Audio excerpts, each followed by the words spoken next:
I'm Jack Kennedy, and we're here to bring you the latest in MMA.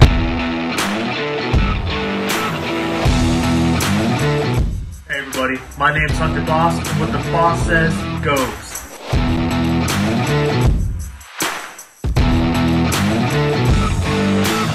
What is up everyone, my name is Keelan McNamara, and you already know what time it is.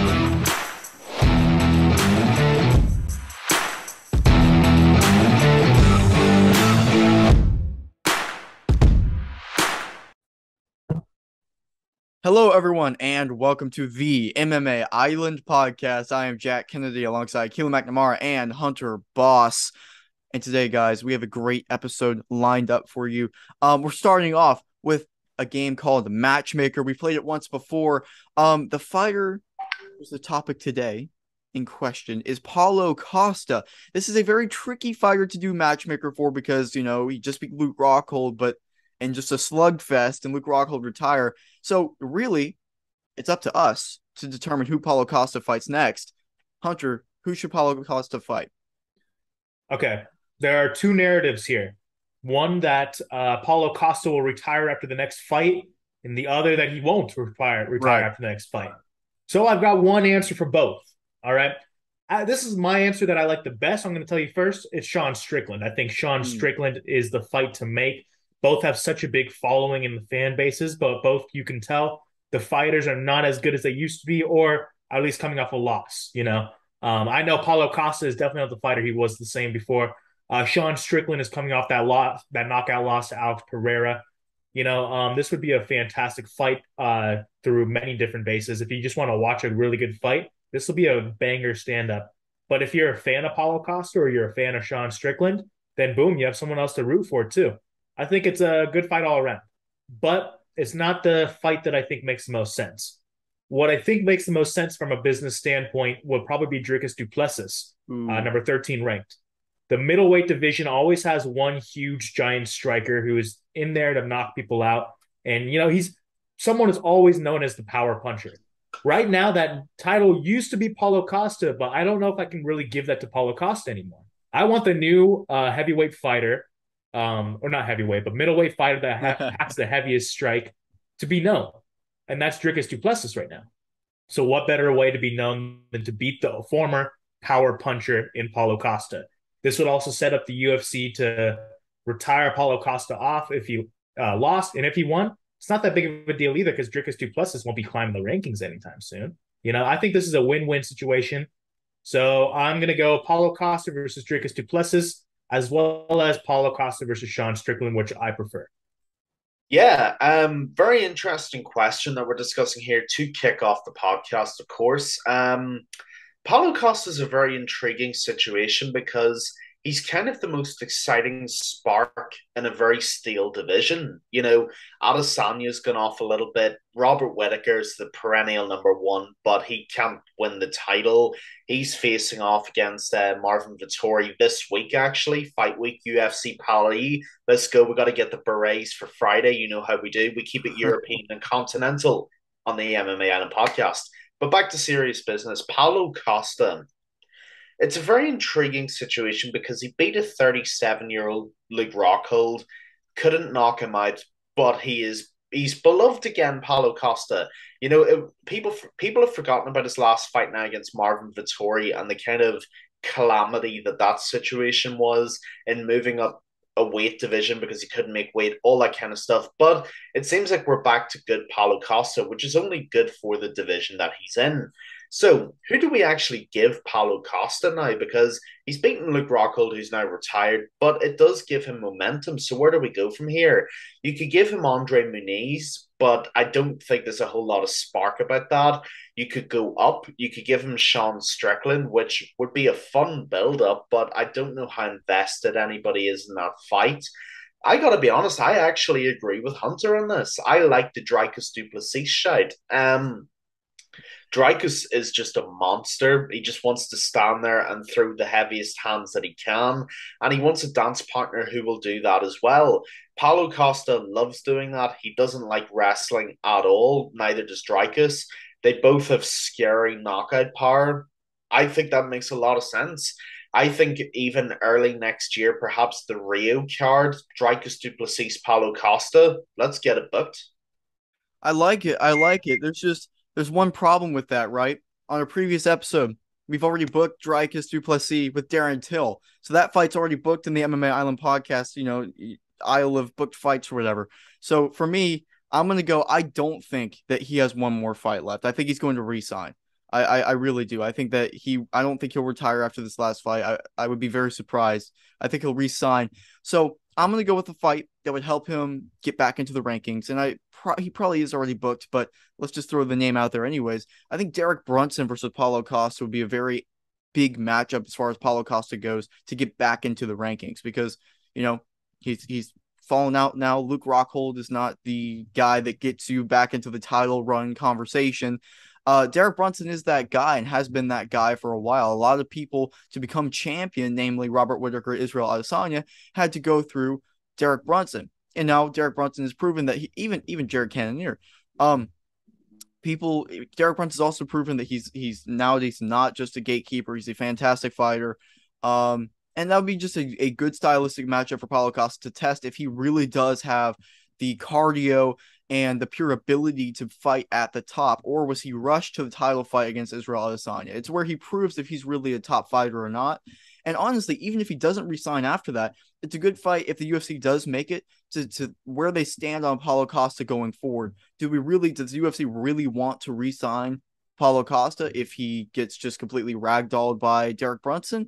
Or if Paulo Costa goes out there and puts on a show, okay, then we need to re-sign Paulo Costa because he has proven to be a real asset for for the UFC. So for me, I'm gonna go a little bit different. The Dricus fight would be bananas. That would be crazy. But I'll go with I like the stylistic matchup of Derek Brunson and then also the implications between Paulo Costa and Derek Brunson and what that would bring to 185. That's the fight I would go with. Yeah. Well, let's go ahead and transition to the best of the best today. And this is so fitting for this segment because we really witnessed one of the best fight again in one championship this past weekend. Demetrious Johnson avenged his loss with a knee, which was just poetic. Demetrious Johnson won, and it's at 135. So the question we're asking, right, in honor of Demetrious Johnson's, who would win right now in a matchup, Aljamain Sterling or Demetrious Johnson? Hunter, what do you think? Not only do I think Demetrious Johnson could win at 135, he could win at 125, and he would be the double champion in the UFC currently. Demetrious Johnson went out there last weekend and proved that to me. I have a very large chip on my shoulder when it comes to talking about the UFC. I oftentimes don't think that there's many other fighters that are better than any other UFC fighters out of the organization. But Demetrious Johnson just nailed that into my head as he did to Adriano Moraes. Demetrious Johnson's stand-up ability is second to none in one championship's bantamweight division. Or do you call it flyweight for one? I think they had it as flyweight, but it really was bantamweight weight. Yeah. But I'm gonna refer to it as bantamweight. But his striking is second to none. It is extremely smart.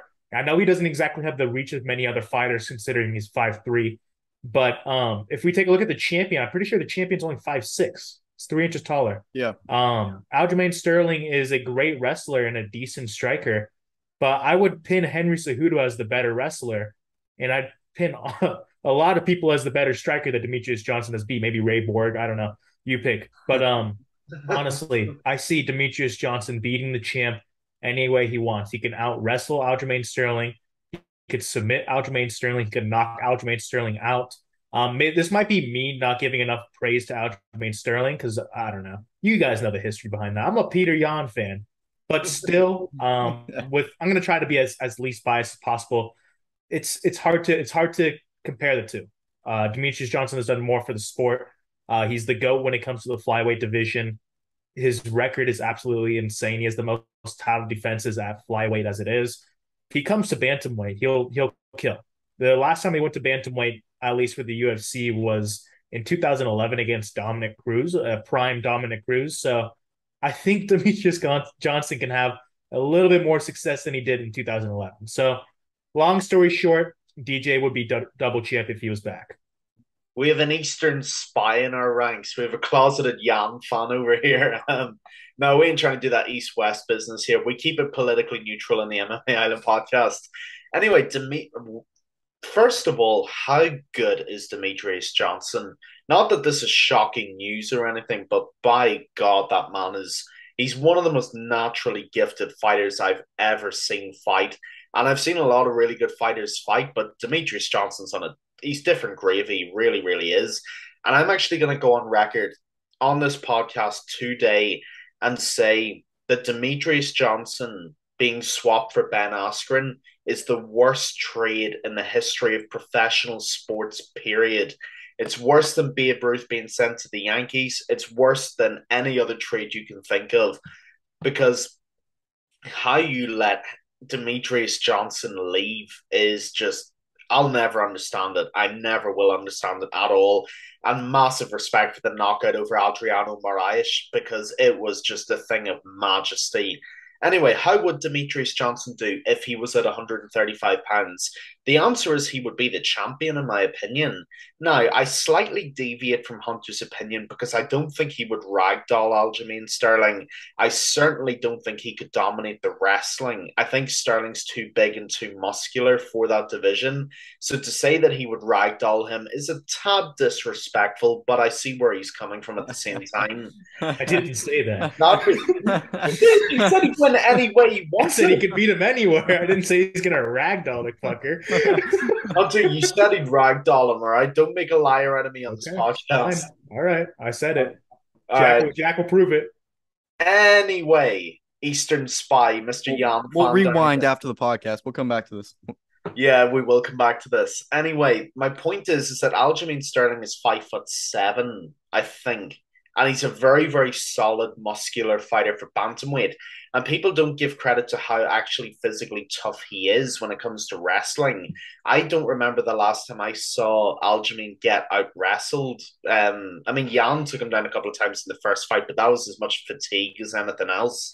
In terms of pure wrestling technique, Aljo's one of the best out there. That being said, I do absolutely agree with Hunter that DJ would outstrike him. I think Demetrius Johnson's kickboxing and Muay Thai ability is streets beyond Aljamain Sterling. We saw that with Adriana Moraes. She's one of the best strikers in one championship right now. And quite frankly, I think he would walk through Aljo in that regard. In terms of striking, yes. I also think cardio would be a big factor. I think DJ's gas tank is levels above Aljo's. And I think in terms of fight IQ as well, DJ's one of the most cerebral fighters I've ever seen. I think that would be a big part as well. So to answer the question, I do agree with Hunter. I think Demetrius Johnson would be bantamweight champion. And I think if he could get back down to 125, I think that would be a closer fight, him and Davison Figueiredo, because of Figgy's power. But I think it's perfectly possible that he would be double champion as well. Yeah, guys, I'm on the same page. I won't go into the flyweight thing. However, I think flyweight, yes, I think he could become champion. Honestly, I think he could become flyweight champion probably easier than bantamweight, and that's probably a different opinion than you guys. But I think just flyweight is his, true division that he used to fight at is 125, and his power does translate down there and what he would be able to do. But that's not what we're talking about. We're talking about Aljamain Sterling right now.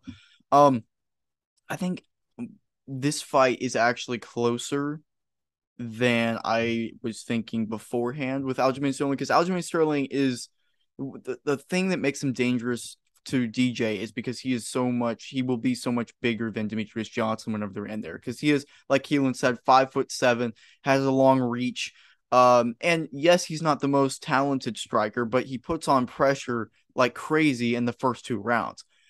The reason, though, I'm still picking Demetrius Johnson is because of the factor that Keelan just mentioned as well, which is the cardio. I think the cardio is the number one most important thing that would be, highlighted in this fight if it were to take place, because Demetrius Johnson does not get tired. You can see him throughout his career. He does not get tired. He keeps going forward and can fight with the elite of the elite.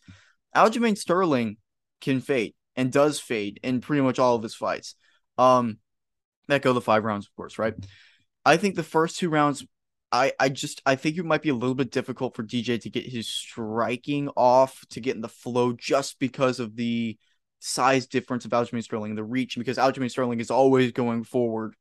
But as the fight goes on, I'm talking rounds 3 through 5, and Aljamain Sterling starts to slow down, Demetrious Johnson would just cruise, I feel like. I feel like Demetrious Johnson has the ability to do whatever he wants, whenever he wants to do it. And the fight IQ, Demetrious Johnson is probably, in my opinion, top 3 or 4 all-time fight IQ in MMA. Oh, yeah. So he will be able to pick out what he wants to do. Okay, adjust strategy, stuff like that. That's another huge advantage that he has. So, and especially after seeing that, that's a GOAT mentality that he has. He just lost to that guy by a knockout to a knee, comes back and beats him. Like, you have to have a GOAT mentality for that, and Demetrious Johnson has that.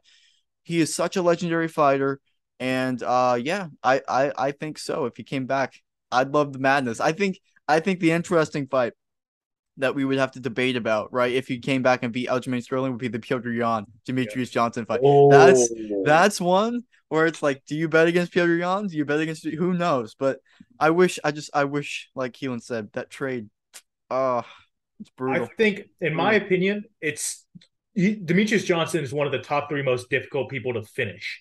Oh yeah. And without question. That's the only way I think you're going to beat Demetrious Johnson if your name's not Henry Cejudo. I mean, Henry Cejudo won via split decision, which and was we're forgetting that. And I mean, Demetrious Johnson won. I mean, he beat Henry Cejudo via TKO the first time around, and then split decision. Boom, you get traded away after the split decision loss. I mean, they treated DJ so badly, but still, that's not the topic. What I'm trying to say is DJ is so difficult to finish. I don't think Aljamain Sterling could finish DJ. No. I think he could try to out-wrestle him if he could, but I think DJ is either too slick, he can get out of that position, or he can turn it around in reversal and maybe out-wrestle Sterling. We don't know that yet, but what we do know is he's extremely hard to finish. So when it comes to flyweight, I find it probably there's a better chance that DJ loses to Figueiredo, because Figueiredo's got that. He has that power for me. He's got that finishing ability. He has submissions out of nowhere too. Very he true. Can finish a lot. He finishes a lot of people out of nowhere.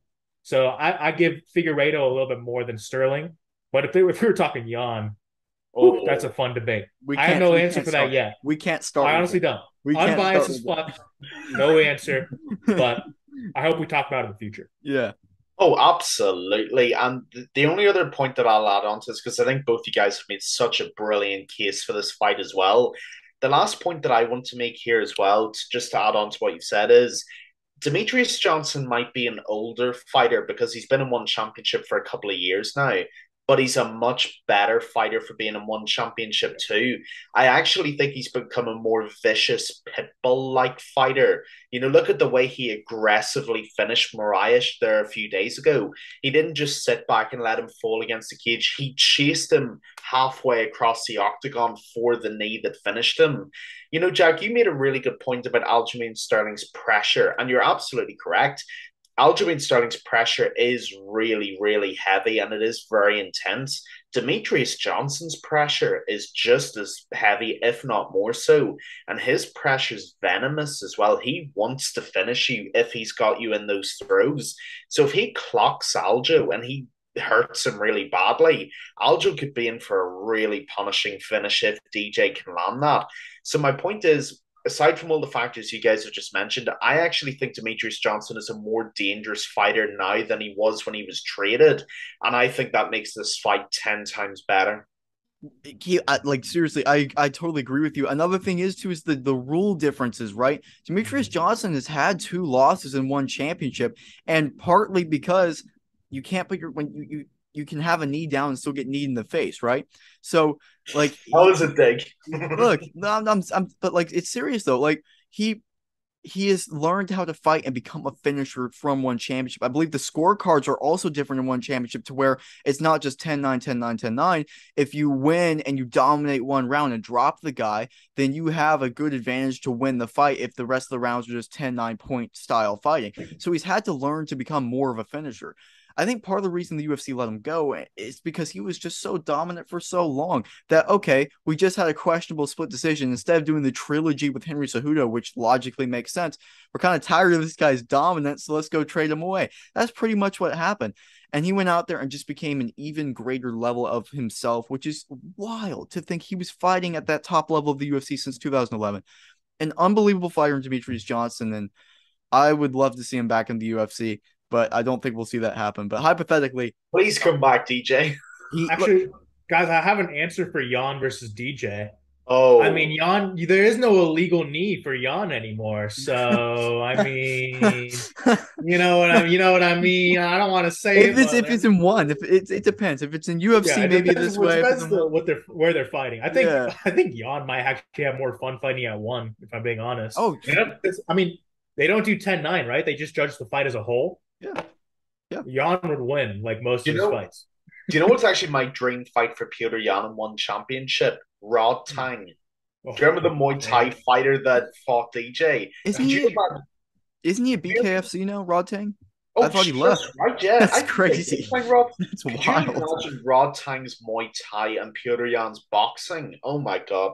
What about like Pampaya? Did you see his knockout the Yeah. other night? That was fucking wild too. That was I want him versus Super Bond is going to be fucking fantastic. I can't wait. I love that we're talking about one championship because honestly, we should talk about one championship a lot more. We need to. My rankings for promotions right now, obviously UFC 1. I think I have one championship right below it. I really think so. And then PFL Bellator or in tier 3 because I really think I didn't watch much one championship back in the day, but after this weekend I'm like, oh, for surely. Like, I mean, the celebrations were awesome. Did you see all the gold glitter coming down when DJ won? And it's like crowds were going wild. I was like, dude, this is sick. I'm having a lot of fun. Like, that's what it is for me. It's more fun. Bellator is a little bit more professional. Yeah. Well, and it's so high level too. One championship is so high level. I love it. Well, guys, we have one more topic to talk about today. And this is a very fun one. Let's move on to the discussion of the week. Keelan, this is for you. Jake Paul has his new opponent announced. Well, it's rumored, but about to be announced. Anderson the Spider Silva, potentially for October. Hunter, we'll start with you. What do you think about this rumor? Getting the Spider in October? Dude, it's a Halloween special, isn't it? I mean, if it's true, it'd be amazing. Respect to Jake Paul for taking the fight if he actually does. I've heard he might fight Cowboy, but that's just rumors as well. But I respect the Anderson Silva call out so much more. If he does end up fighting Anderson, he will get numbers, a lot more numbers than he's been getting lately. And that's been the main problem. I'm pretty sure that's why he canceled his last fight. They said weight issues, but everyone knows there's no weight issues 2 weeks before the fight. Let's be real here, right? Yeah. Come on. I mean, unless your name's Paulo Costa and you have a little bit of wine or something, who knows? But even honestly, that's a week away. Yeah, that was a week away. That's still not respectful. But still, this fight would be wild. I got to give it probably Jake Paul to win, if I'm being honest. He's much more of a better boxer, in my opinion. Like, if we're being, I mean, I hate to say it, but Jake's been training for 4 years for boxing now, almost 5. He's becoming a really good boxer.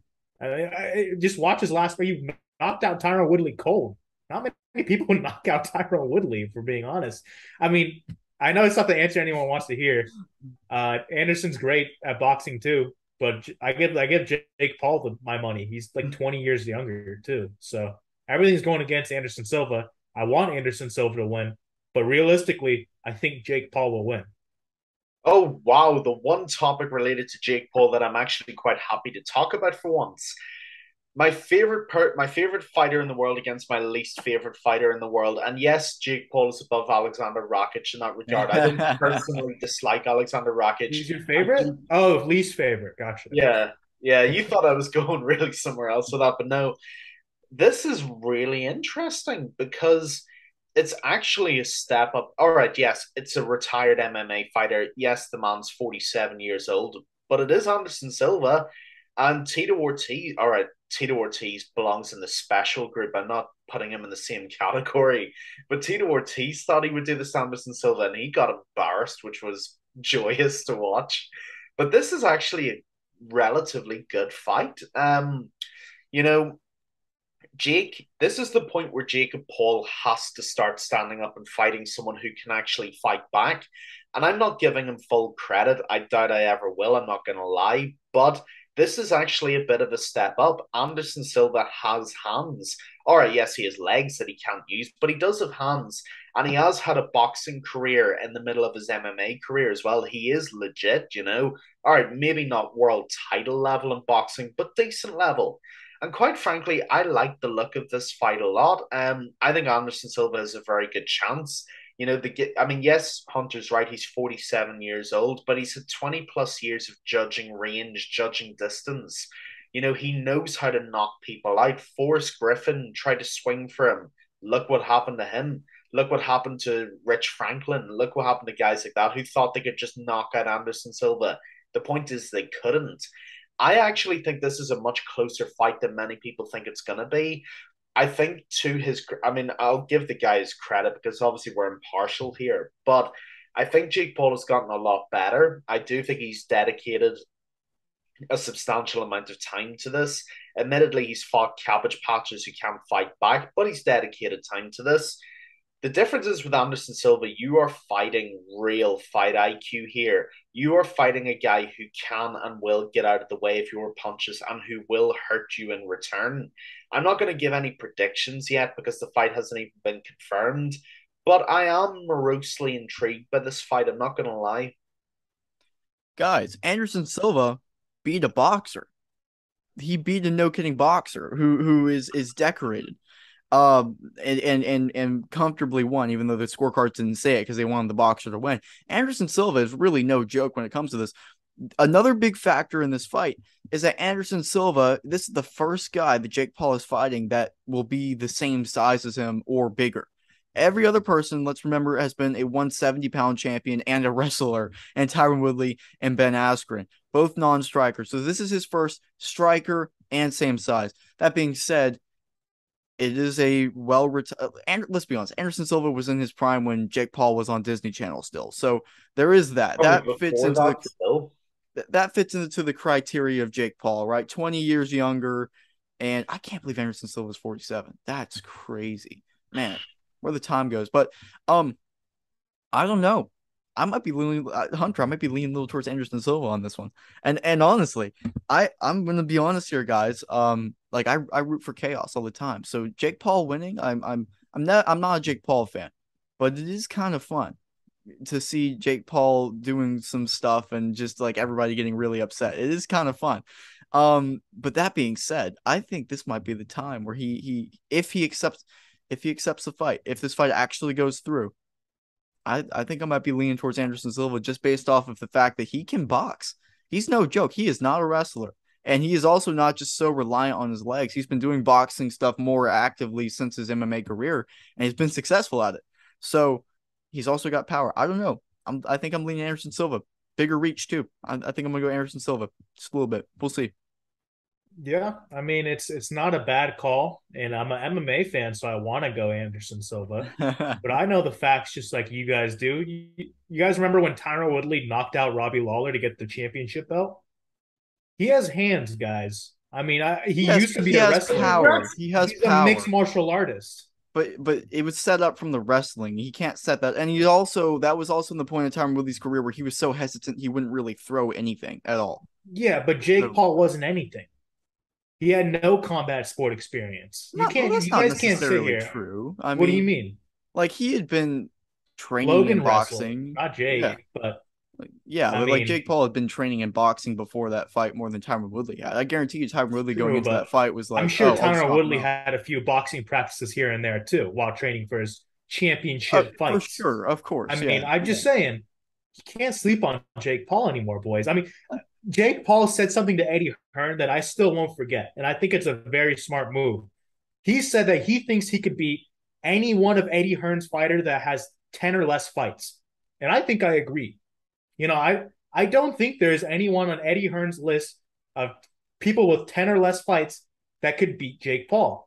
Jake Paul is a great striker. He has good defense. I haven't seen him wobbled yet. I haven't seen him hurt.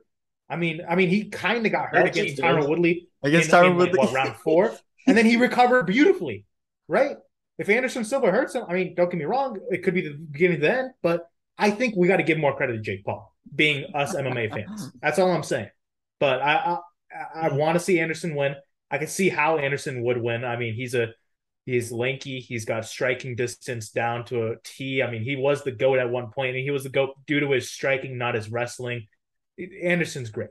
Anderson is great, but he's 47. It's just the realization that I have to put in. And I think Jake is going to be more athletic. He'll fight more on the outside.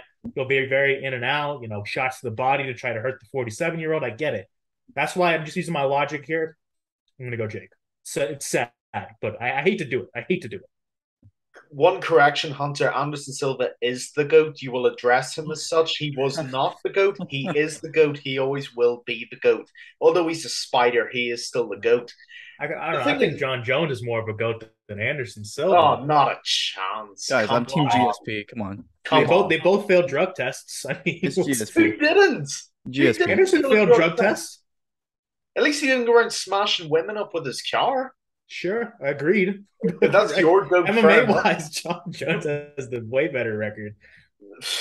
I wouldn't go way better. Guys, just GSP. Let's just go the neutral party. Okay, GSP is also a great route to go. But I'm just saying, I'm comparing two steroid users.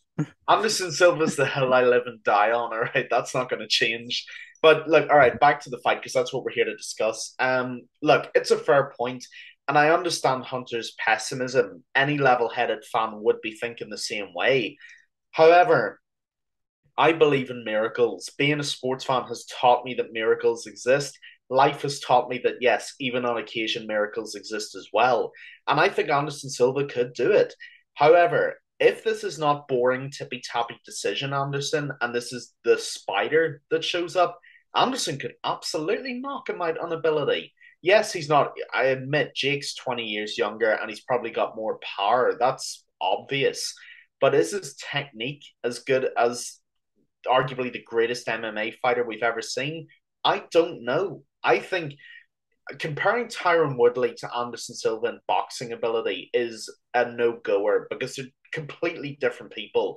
Tyron Woodley couldn't box his way out of a paper bag. We saw that in 2 fights. Anderson Silva can box. All right, yes, he's not a WBC middleweight champion. He never was. And he beat Julio Cesar Chavez Jr., who lived off his father's name and was a crap fighter as well. But Anderson Silva can fight. Anderson Silva can throw hands. And look, I have no doubt that if this is confirmed, we will be discussing this quite a lot closer to the event.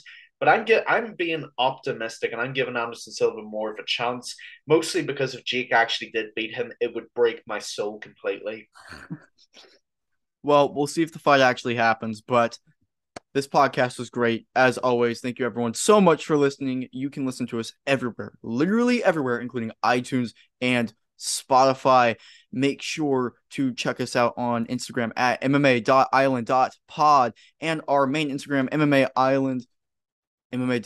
And we also have another Instagram, MMA Island TV. If you want to check that out as well, there's a lot of Instagrams, but there's a lot of content. Check it all out. And our website, mmaisland.net. As always, great podcast, guys. And thank you everyone so much for listening. Thank you, guys.